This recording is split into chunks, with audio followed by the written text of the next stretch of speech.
I'd like to introduce myself, Sheldon Gantz. I was born in Detroit, Michigan. Some people I say that I was born in a basement and never brought up, but I don't know if that's true. Actually, I was born in a hospital because I wanted to be close to my mother, and she was in the hospital at the time. I'd like to tell you the story of how a 60-year-old photograph helped me solve a mystery in my family's genealogy. And it all started in Detroit, where my grandmother and my mother came to visit some relatives. And where did they come from? Philadelphia. My mother was a native Philadelphian, but I was born and raised in Detroit. And these people introduced my mother to my father. My mother and my father got married in Philadelphia. My father was born in Poland. My mother was born in Philadelphia. Her father was born in Sweden, and her mother was born in New York City. And basically, that's my family. Through a happenstance, my company transferred me from Detroit to Philadelphia. And Joanne and I settled into a rental home in Clifton Heights, and I was managing a store in Olney. And I was there in Olney for about 2 weeks, and I decided to go visit my grandmother's house in Philadelphia, in Feltonville. I hadn't seen that house in probably 30 years. So I looked up on the map how to get from Olney to Feltonville, and I got in my car, and I drove there to the street, parked my car, and I walked up and down the street, looking at the house, remembering what it was like the last time I was there when I was about 8 years old. And then I remembered that up the street from my grandmother's house, there was a family that had a park bench on their front lawn. A beautiful park bench, always painted with a shiny coat of green paint.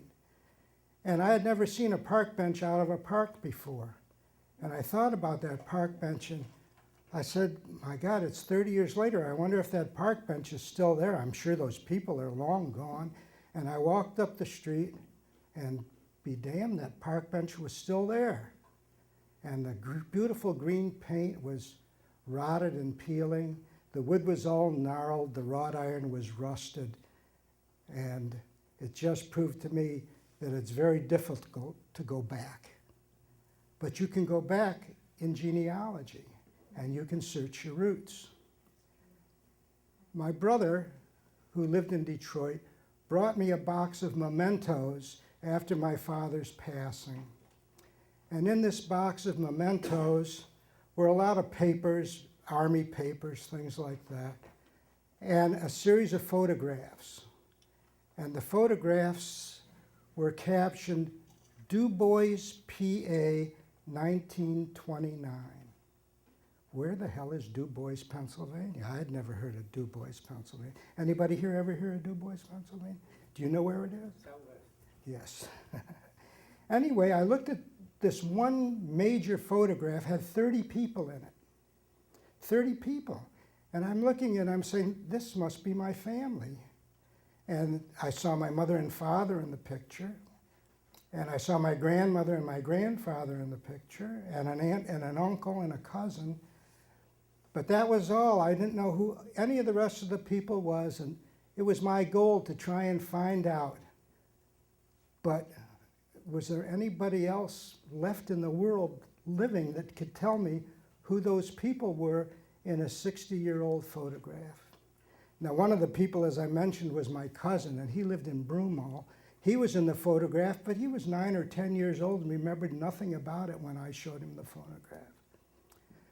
So I decided to try and research my family. I went to the Mormon library in Broomall.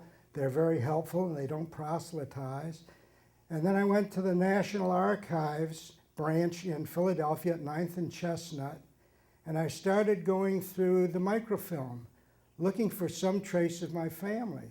And of course, I knew my grandfather's name, and he came from Sweden when he was about 8 years old in the 1880s. And he was long gone. He passed before I was born.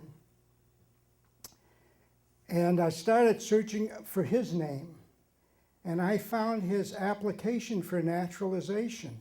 And in his application for naturalization, he says, I received a letter from my sister-in-law, Helen, who lives in Du Bois, Pennsylvania.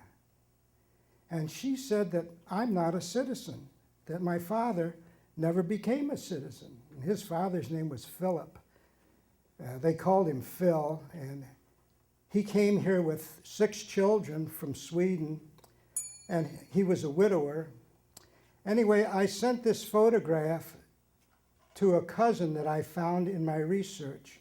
And I said, can you identify any of these people in the photograph? And he said, yes, my parents are in this photograph. And that's how I put together the mystery of my family. I was able to connect his family tree with my family tree. Thank you. Here for Sheldon, everybody.